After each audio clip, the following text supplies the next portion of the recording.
सभी दर्शकों को जय श्री राम। कल हमने सुना कि राम किस प्रकार से भारत के जन मन में व्याप्त हुए। तो क्या ऐसा जो व्यक्तित्व है केवल भारत तक सीमित रहे? ऐसा नहीं है। राम और राम कथा ये विश्वव्यापी हुई। आज हम देखेंगे कि ये राम कथा विश्वव्यापी में किस प्रकार से और विश्व में व्याप्त हुई है। एक दो समाचार आपको बताता हूँ। एक दो दिन में अखबारों के अंदर आपने पढ़ा होगा, गीता प्रेस पिछले 50 वर्षों में रामचरितमानस की प्रतिमा लगभग 75,000 प्रतियां प्रकाशित करती थी। जब अयोध्या में श्री राम मंदिर की प्राण प्रतिष्ठा की घोषणा हुई तो उसके बाद 1 लाख प्रतियां प्रति माह प्रकाशित करने के बाद भी मांग पूरी नहीं हो रही है। हम सब ने और बहुत से जो होंगे वो रामानंद सागर की और जो है वो टीवी सीरियल जब प्रारंभ में आया था तो नहीं देखा होगा, हाँ भी कोरोना काल में देखा होगा। रामानंद सागर के रामायण टीवी सीरियल का प्रथम जो प्रसारण दूरदर्शन पर हुआ था वो 25 जनवरी 1987 को हुआ था। दुनिया में सबसे अधिक देखी जाने वाली दूरदर्शन श्रृंखला बन गई थी। है दोबारा जब इसका प्रसारण हुआ तो 5 महाद्वीपों के 17 देशों के 20 चैनलों के ऊपर प्रसारित हुई थी। बीबीसी ने आकलन किया कि इसको प्रथम बार जब ये प्रसारित हुई तो 650 मिलियन यानी 65 करोड़ से अधिक लोगों ने देखा इसको। जो समय के साक्षी हैं, मेरी आयु के जो लोग होंगे, उस समय सड़कें सूनी हो जाती थी, गलियां खाली हो जाती थी, ट्रेन बस यदि स्टेशन पर है तो रुक जाती थी, बिजली चली गई तो हंगामा हो जाता था। सीरियल में राम सीता आदि का जो अभिनय करने वाले लोग थे, वो अभिनय करने वाले अभिनेता अगर मार्ग में मिल जाते तो लोग उनके चरण स्पर्श करके अपने को धन्य मानने लगे थे। ऐसा जो एक जुनून की तरह से राम और कथा के प्रति जो भारत में देखने का मिला, ये विश्व में भी उसी प्रकार का दृश्य उसी काल से है। भारत में तो बहुत से ऐसे स्थान हैं जहाँ से वर्षों से अखंड रामधुनी होती है, रामलीला का मंचन होता है। जिसने भी राम कथा सुनी है वो अभिभूत हो गया और उसने इसका गान प्रारंभ कर दिया। इस प्रकार राम कथा विश्वव्यापी होती गई। भारतीय संस्कृति के विश्व संचार के साथ भारतीय गाथाएं भी वहाँ पहुँची। वैसे तो राम कथा विश्वव्यापी है, किंतु बृहत्तर सांस्कृतिक भारत में इसका व्याप और विविधता ये सर्वाधिक है। उसका कारण भी है क्योंकि वो सबसे निकट हमारे रहे। हम आस पड़ोस के देशों से विश्व का एक बार यात्रा करते हैं। आप मेरे साथ चलिए। यह है ब्रह्मदेश, आजकल इसको म्यांमार कहते हैं। इसकी राजधानी थी रामावती। आप कहोगे नहीं, रंगून है। राजधानी तो रामावती थी। ये रामावती कालांतर में अभ्रंश होकर रमनवती हो गई। मुख सुख के लिए रमनवती रंगनवती हो गई। ये रंगनवती से रंगन और अंत में रंगून बन गई। आज हम रंगून कहते हैं। वैनसांग के यात्रा वृत्तांत में इसका वर्णन है। ये जो वर्तमान मौलमीन है, इसका प्राचीन नाम वहाँ था रामपुर। वैनसांग के यात्रा वृत्तांत में विष्णुमिया मंदिर का एक उल्लेख है जहाँ पर रामलीला बहुत अलौकिक रामलीला है, ऐसा उसने लिखा है। ये बर्मी रामलीला यामापु कहलाती है। रंगून के संग्रहालय में आप जाएंगे तो इसके सुंदर चित्र वहाँ पर संग्रहित हैं।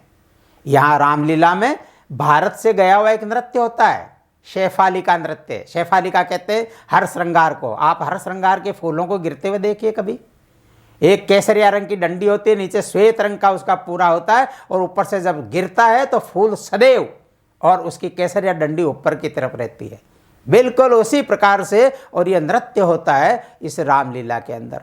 म्यांमार के जो महालोक महाराजोन पगोड़ा है उसके अंदर रामायण शिल्प उत्कीर्ण है। पगान ये के समीप एक विष्णु मंदिर है, वहाँ पर दशावतार की मूर्तियाँ हैं। वहाँ पर एक शिलालेख भी है। केरल से कोई एक और महानाविक और व्यापार के लिए गया था, उसका शिलालेख भी संस्कृत में वहाँ पर है। वो जो मूर्ति है वहाँ पर, वो मूर्ति एक हाथ में धनुष और एक हाथ में बाण लिए हुए खड़ी मुद्रा के अंदर है। ये जो महालोक महाराजन पगोड़ा है ये कोई हिंदू मंदिर नहीं है, ये बुद्ध मंदिर है। वहाँ पर भी रामायण का शिल्प है। श्रीलंका ये तो जुड़ा हुआ ही है, खैर हम सब जानते हैं। लेकिन बीच बीच में और वामपंथी विचारकों ने रखा कि श्रीलंका कोई नहीं है, तो कल्पित है, ये तो यहाँ पर छत्तीसगढ़ और झारखंड के आसपास का स्थान रहा होगा किसी समय। वास्तव में श्रीलंका का वर्णन हमको मिलता है कि वो त्रिकूट पर्वत के ऊपर बसी हुई थी। 3 इसके जो पर्वत हैं वो कौन कौन से हैं, तो 3 नाम है आज वहाँ पर श्रीलंका के अंदर मिलते हैं। एक है लोअर एलिया, एलिया यानी पर्वत, लोअर एलिया, इस पर रावण की राजधानी थी। सीता एलिया भी है आज श्रीलंका के अंदर। इस सीता एलिया में अशोक वन था, वहाँ अशोक वन में आज भी सीता माता का मंदिर बना हुआ है लंका में। और तीसरा है श्रीपाद एलिया। ये श्रीपाद एलिया में तो बड़ा आनंद है, इस पर तो कई लोग अपना और अधिकार जताते हैं। यहाँ तक कि भारत के बाहर के जो मत पंथ हैं वो भी, यहूदी, ईसाई, मुस्लिम, इसको कहते हैं एडम्स पीक। ये एडम का और पर्वत है, चोटी है। और राम सेतु को कहते हैं एडम्स ब्रिज। ये जो आदम था ये सबसे पहले यहाँ पैदा हुआ एडम पीक पर, और एडम्स ब्रिज से चलकर भारत में आया और फिर वो अयोध्या के अंदर आया, ऐसा वो कहते हैं। उनकी मान्यता है कि एडम को गॉड ने ईडन गार्डन से निकाला था तो यहीं पर गिरा वो। बौद्ध इसको क्या कहते हैं, बुद्ध के चरण, श्रीपाद है ये पर्वत है। और शिव कहते हैं शिवपाद पर्वत। कुछ भी कहो, लेकिन राम का संबंध तो वहां से है। रोम, इटली, इसके तो नाम में ही राम है।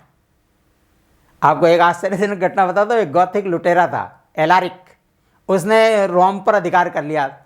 तो रोम को मुक्त करना, इसके लिए सौदेबाजी हुई। सौदेबाजी में क्या मांगा उसने कहा कि भारत की 35 मण काली मिर्च दे दो मेरे को। 35 मण काली मिर्च में रोम मुक्त हो गया। क्यों? क्योंकि वो भी भारत से संबंध रखता था, भारत की चीज चाहिए मेरे को। इटली में एस्ट्रुकन संस्कृति थी, उसका एक समाधि पात्र मिला है। उस समाधि पात्र के ऊपर चित्र बने हुए हैं। चित्र किसके हैं? तो वन गमन करते हुए राम, सीता और लक्ष्मण के हैं। आगे राम है, मध्य में सीता है, पीछे लक्ष्मण है। वेश उनका अलग है, लेकिन माता सीता वहां पर भी साड़ी में है। ये चित्र उसके ऊपर उपलब्ध है। ये सर्वेतेरी नामक जो जगह है वहां से ये मिला है पात्र। रोम, रोमुलस, रेमोस, ये सब संज्ञाएं राम नाम से संबंधित है। इंडोनेशिया, हिंद एशिया, ये तो हिंदुस्तान का ही भाग है। आपको मालूम है कि रामायण का वैश्विक सम्मेलन पहली बार कहाँ हुआ? तो विश्व रामायण महोत्सव आयोजित करने का श्रेय किस देश को है? इंडोनेशिया को। और इंडोनेशिया हिंदू देश नहीं है, मुस्लिम देश है, मुस्लिम बहुल देश है। यहाँ रामायण और महाभारत यहाँ के राष्ट्रीय महाकाव्य है। भारतीय संस्कृति की अमिट छाप यहाँ आज भी जीवंत है। मंदिरों में रामायण महाभारत के उत्कृष्ट शिल्प है, आज यहाँ पर सुरक्षित हैं। यहाँ जो दोनों ग्रंथों की गाथाओं का गायन और मंचन होता है, इसकी राजधानी नाम क्या है? आज नाम है उसका जकार्ता। ये कहाँ से चला नाम? नाम है मूल इसका अयोध्याकर्ता। अयोध्याकर्ता से जोगजाकर्ता हुआ, जोगजाकर्ता का अपभ्रंश हो गया जकार्ता। यहाँ का मंदिर है प्रमनम।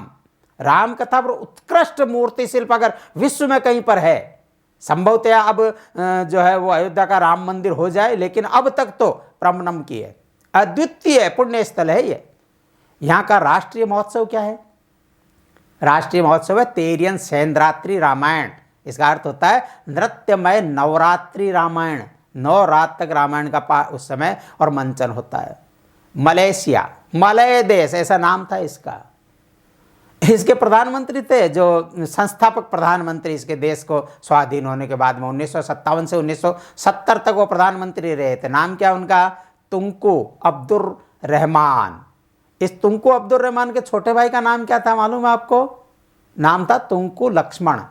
तुंकु का मतलब क्या होता है? संस्कृत का शब्द है तुंग, यानी उच्च, जिसको अंग्रेजी में कहते हैं हिज हाइनेस, राजाओं के लिए। यहाँ की राम कथा क्या है मालूम है आपको?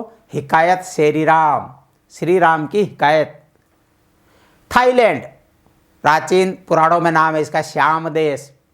475 ईस्वी में यहाँ पर द्वारावती राज्य की राजधानी लोपपुरी लव राम के छोटे पुत्र लव के नाम पर है रखी हुई।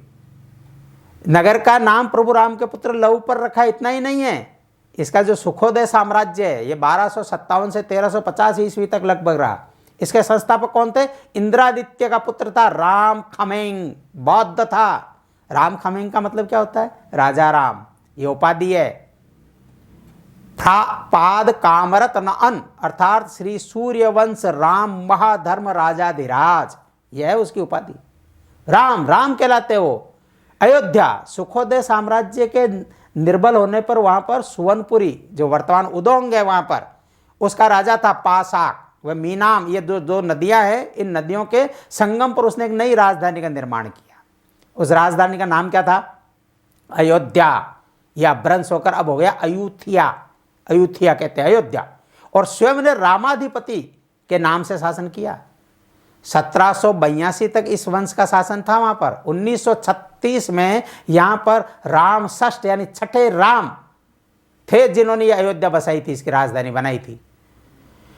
खौन और लखौन ये क्या है?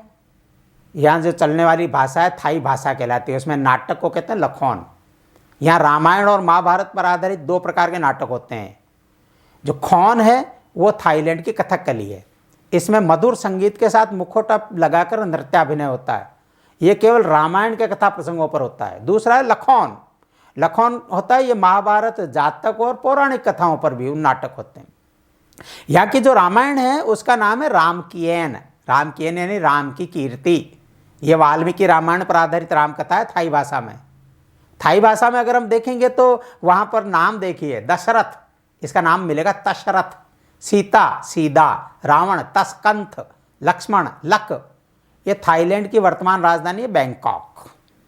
यहाँ बैंकॉक में एक वाट फ्राक्यो, यहाँ पर बुद्ध की पन्ने की मूर्ति है, भगवान बुद्ध की। ये जो भगवान बुद्ध की मूर्ति है, उस मूर्ति के चारों ओर जो इस मंदिर की दीर्घाएं हैं, उन दीर्घाओं में राम कथा चित्रित है। थाईलैंड संसार का एकमात्र देश है जिसने राम राज्य के अलौकिक आदर्श को अपने देश में साकार करने का सबसे प्रामाणिक प्रयास किया है। क्या किया? तो रामायण में उल्लेख है कि माता सीता की खोज के लिए मलय द्वीप, यव द्वीप, स्वर्ण द्वीप जिसको जावा सुमात्रा कहते हैं, श्याम द्वीप जिसको थाईलैंड कहते हैं, यहाँ दल भेजे थे। महर्षि वाल्मीकि जी का कथन है, नित न हित भविता राष्ट्रम यत रामो न भूपति। इस आदर्श को मानते हुए यहाँ के राजा स्वयं को राम खमेंग यानी राम राजा से विभूषित हैं। इतना ही नहीं है, यहाँ पर जो राजा बैठता है थाई राजा, राम राजा, इस राम राजा के सिंहासन के पीछे एक मुरल बना हुआ है, स्वर्ण पत्र के ऊपर एक उभरा हुआ और राम का सिंहासन बना हुआ है। और इसको उठाए हुए कौन है? मारुति, हनुमान जी इसको सिर पर उठाए हुए हैं। वो क्या मानते हैं?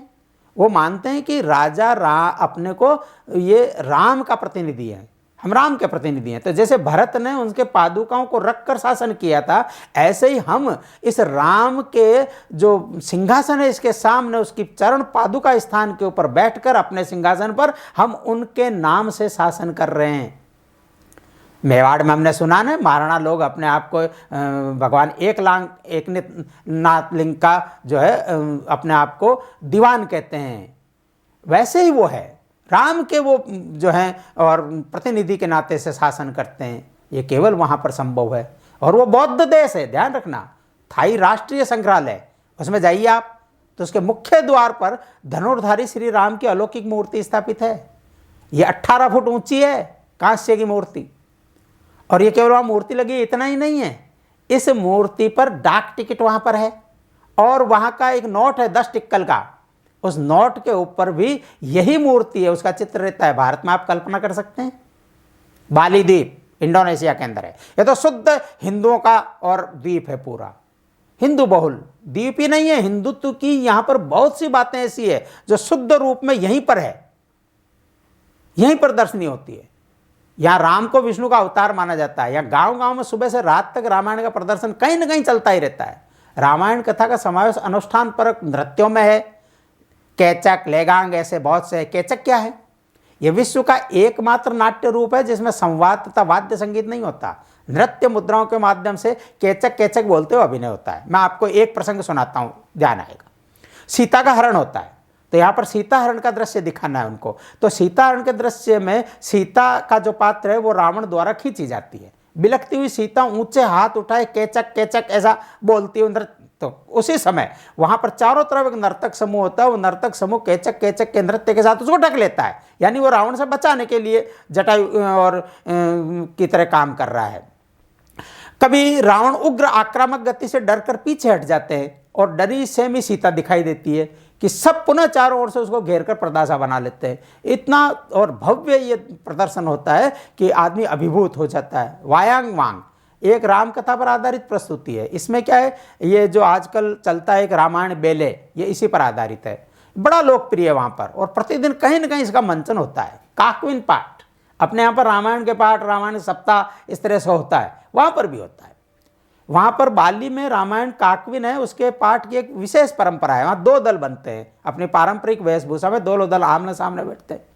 एक दल उसके छंदों का पाठ करता है काकविन रामायण के, दूसरे दल का एक व्यक्ति उसके छंदों की आधुनिक बाली भाषा में व्याख्या करता है, जिस प्रकार से प्रवचन अपने यहाँ पर होते हैं। ये प्रवचन की परंपरा वहाँ पर भी है। आप चलिए मैक्सिको, इंका संस्कृति में प्रचलित राम सीता उत्सव आज भी है वहाँ पर।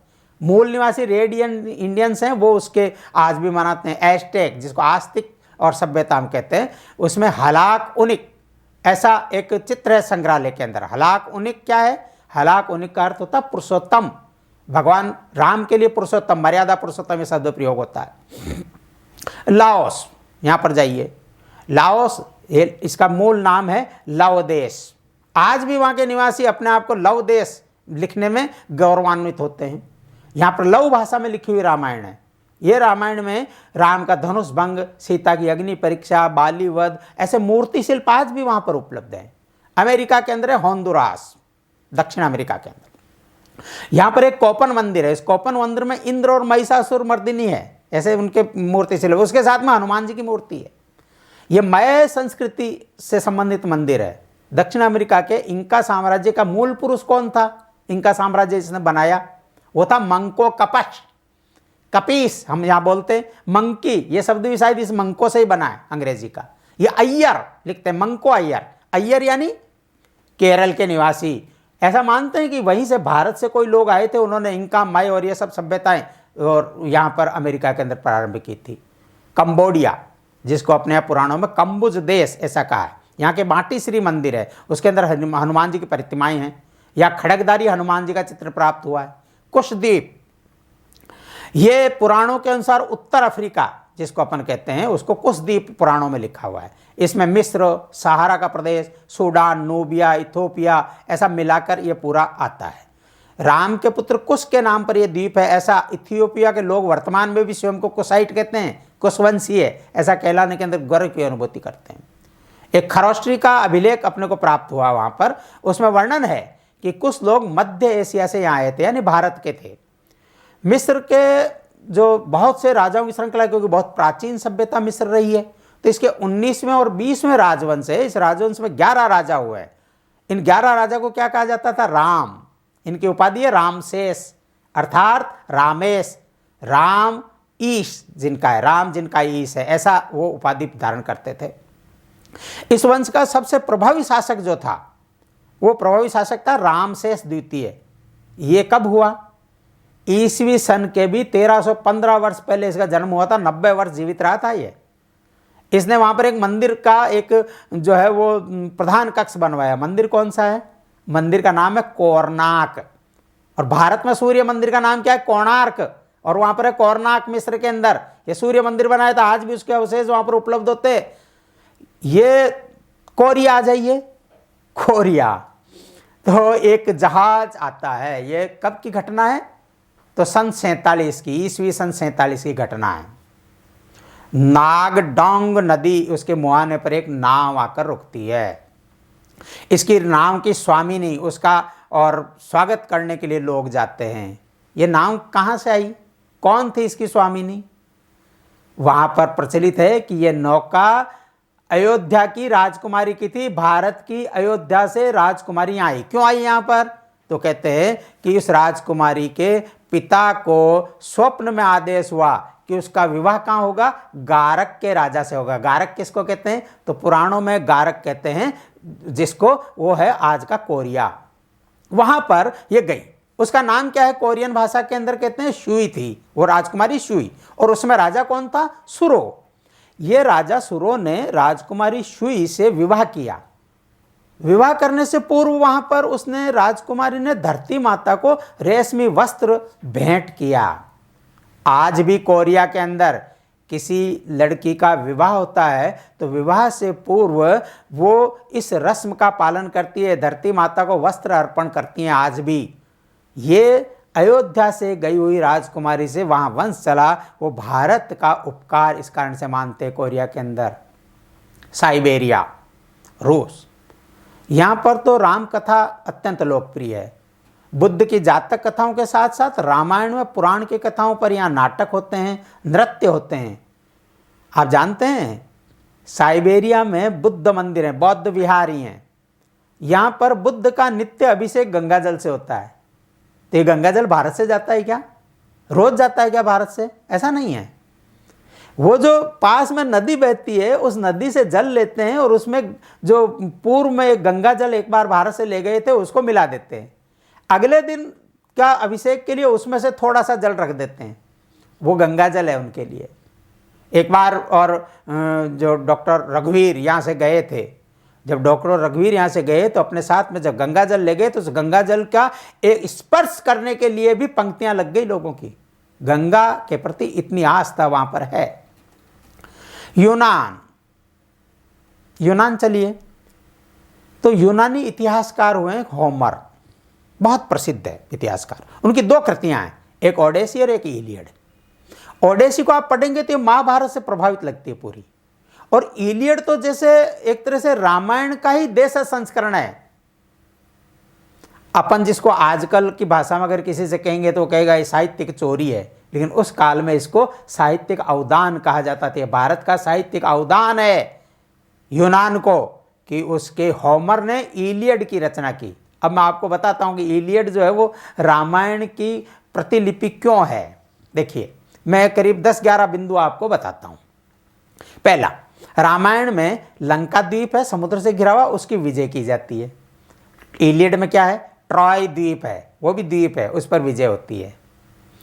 रामायण में राम और लक्ष्मण में प्रेम है, इसलिए लक्ष्मण राम को छोड़ते नहीं, उनके साथ वन में जाते हैं।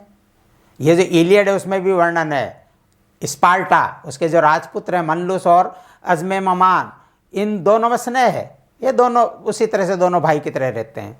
स्वयंवर है, वो होता है रामायण के अंदर, राम सीता से विवाह करते हैं स्वयंवर में। इलियड में भी स्वयंवर होता है।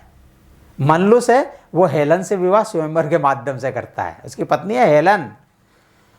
रावण अहंकारी है, हम देखते हैं। ट्राय का राजा है प्रियम, उसका पुत्र है पेरिस, वो भी घमंडी है। रावण सीता का हरण करता है। ये जो पेरिस है घमंडी पुत्र इस ट्राय के राजा का, वो हेलन को चुराता है। विभीषण रावण से सहमत नहीं है, वो उनको सीता को लौटाने की सलाह देता है। इधर भी है एंटेनर, वो पेरिस के कुकृत्यों से असहमत है, हेलन को लौटाने की सलाह देता है उनको। विभीषण वो राम के पक्ष में हो जाते हैं, इधर एंटेनर है वो भी मनलूस के पक्ष में मिल जाते हैं। विभीषण रावण को मारने की युक्ति बताते हैं राम जी को, इधर एंटेनर है, वो अगर नहीं होते तो मनलूस मारा जाता। ये कथा वहां पर भी है। हनुमान जी की गर्जना, उससे आतंक होता है लंका के अंदर, ऐसा हम पढ़ते हैं सुंदरकांड के अंदर। वज्रांग का है हनुमान जी को, तो ये वज्रांग यहाँ पर भी है, इलियड में भी है। एचिलेस है, उसकी गर्जना से आतंक होता है, वो भी वज्रांग है। कुंभकर्ण, कुंभकर्ण रामायण के अंदर है, वो भारी भरकम है। उसको जब मरता है तो उसके शरीर से कितने सैनिक दब गए, इसका वर्णन है युद्ध के अंदर। इधर भी है एक मार्स है, वो भी गिरता है, तो वहां पर लिखा है वो 7 एकड़ जमीन को घेरता है गिरते समय। अंतिम अगर मैं कहूं तो देवता आकाश में दर्शक की भांति से सदैव रहते हैं। जब भी राम की विजय होती है तो ऊपर आकर पुष्प वर्षा करते हैं और जय हो करते रहते हैं। यहां पर भी देवता आकाश में वही भूमिका निभाते हैं। तो इलियड कहाँ है? यूनान के अंदर। उस काल के अंदर राम कथा गई और उस राम कथा से प्रभावित होकर होमर इलियड लिख देते हैं। हॉलैंड में एक महर्षि वैदिक विश्वविद्यालय अपने, उन्होंने शोध किया है।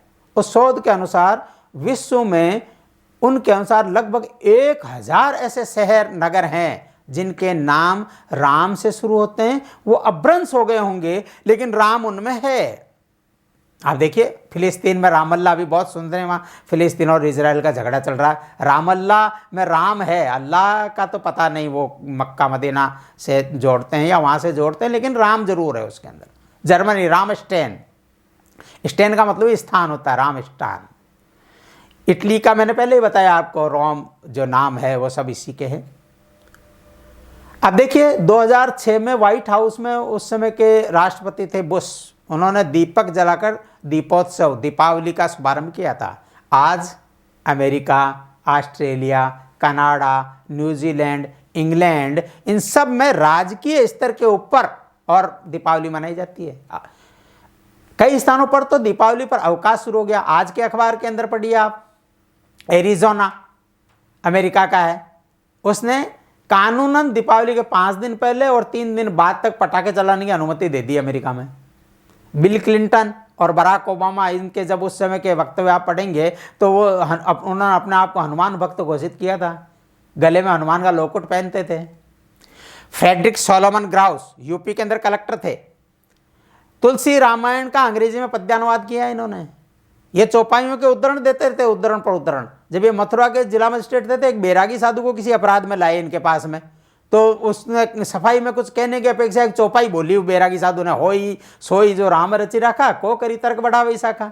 एफ.एस. ग्राउस ने तुरंत जवाब दिया, कर्म प्रधान विश्व करी रखा, जो जैसे करें सो तस फल चाखा। आर.टी.एच. ग्रिफिथ, उन्होंने वाल्मीकि रामायण का अंग्रेजी में अनुवाद किया है। कॉलेज में एक उद्दंड छात्र था, तो वो उसको जब लाए तो सजा से बचने के लिए उसने भी विनय पूर्वक कहा, उसने सोचा कि ये तो रामायण के बड़े अध्येता हैं, उसने कहा जो लरिका कछु अनुचित करें गुरु पितु मातु मोद जिए भरें, मैं तो आपको गुरु को तो मुझे क्षमा करना चाहिए, मैं तो अनुचित कर दूं तो भी क्या फर्क पड़ा। उत्तर क्या दिया उन्होंने, उत्तर दिया, जो न देऊं सट दंड कठोरा व्रथा हो श्रुति मार्ग मोरा। अगर तुमको दंड नहीं दिया तो अनुशासन का मार्ग है वो जो है मेरा, उससे मैं च्युत हो जाता हूँ, व्रथा हो जाता है, वो बेकार हो जाता है, और इसलिए उसको दंडित करना ही पड़ेगा। ऐसे अध्येता भारत के अंदर हुए हैं। वरान्निको, ये वाल्मीकि रामायण ही नहीं, रामचरितमानस का भी रूसी भाषा में अनुवाद कर दिया इन्होंने, और इस कार्य के लिए इनको लेनिन पदक दिया। ये लेनिन पदक किसने दिया, तो वहाँ की कम्युनिस्ट शासन ने दिया, जो धर्म को अफीम मानते हैं, उन्होंने दिया है। और केवल ये इनको पदक दिया इतना ही नहीं है, इस काम के बाद मास्को में रामलीला का मंचन इसके आधार पर रूसी भाषा के अंदर प्रारंभ हो गया। साहित्य में देखिए रामकथा, संस्कृत, भारत से चलते हैं अपन, संस्कृत में कितने प्रकार की रामायण, लगभग ऐसा मानते हैं अब तक जो ज्ञात है वो 300 से ऊपर प्रकार की रामायण उपलब्ध है। संस्कृत के अंदर वाल्मीकि रामायण तो हम जानते ही हैं, रामोख्यान, रामोपाख्यान ये महाभारत में वेद व्यास जी ने लिखा है। महाभारत में जो राम कथा है उस राम कथा में अग्नि परीक्षा नहीं होती सीता की। योग वासिष्ठ ये दार्शनिक रचना है। अध्यात्म रामायण ये भक्ति मूलक है। आनंद रामायण, अद्भुत रामायण ये वर्णनात्मक रचनाएं हैं। रघुवंशम ये कालिदास जी ने लिखी है। उत्तर रामचरित भवभूति की है। रावणवध भट्टी की है। जानकी हरण कुमारदास की है। एक जानकी हरण की तो प्रति वहाँ पर और श्रीलंका में हमको प्राप्त हुई। रामायण चंपू ये भोजकृत है। रामायण मंजरी क्षेमेंद्र की है। पादुका सहस्रम ये वेदांत देशिका की है। ये सब राम जो है वो संस्कृत में है। तीन उपनिषदों के अंदर राम ब्रह्मवाचक शब्द के रूप में प्रयुक्त हुए हैं। पुराणों उप पुराणों में रामायण के बहुत से प्रसंग हैं। गीता के अंदर भगवान कृष्ण जब अपने विभूति योग का वर्णन करते हैं तो क्या कहते हैं, शस्त्रधारियों में मैं राम हूँ। अश्वघोष बुद्ध चरित लिखते हैं तो बुद्ध को वाल्मीकि के राम के प्रतिमान के रूप में प्रस्तुत करते हैं। अन्य भारतीय भाषाओं के अंदर भी देखिए आप, कंबन कंबू रामायण तमिल भाषा के अंदर है। एजुथेचन मलयाली रामायण लिखी, केरल में प्रचलित है। मोल्ला ये कुमारिन थी मटके बनाने वाली, उसने लिखी है। तेलुगु भाषा के अंदर रामायण के प्रारंभिक रचना की है। इसके बाद विश्वनाथ सत्यनारायण इन्होंने कल्प वृक्षामु इस नाम से तेलुगु के अंदर रामायण लिखी है। कवेम्पु ये रामायण दर्शनम इस नाम से कन्नड़ भाषा के अंदर है। कृतिवासी इसकी कृतिवासी रामायण है बांग्ला भाषा के अंदर। श्री गुरु गोविंद सिंह जी रामावतार ये गुरुमुखी के अंदर है। गोस्वामी तुलसीदास जी रामचरितमानस हिंदी में, राधेश्याम रामायण हिंदी के अंदर है। अभिनव पंपा और नरहरि कन्नड़ रामायण है। दिवाकर भट्ट कश्मीरी रामायण है। माधव कंडली असमिया रूपांतरण की उत्कृष्ट रचना है इनकी। दुर्गाबर असमिया रामायण लिखी है इन्होंने भी, गीति रामायण नाम से। शंकरदेव राम विजय ये भी असमिया भाषा में है।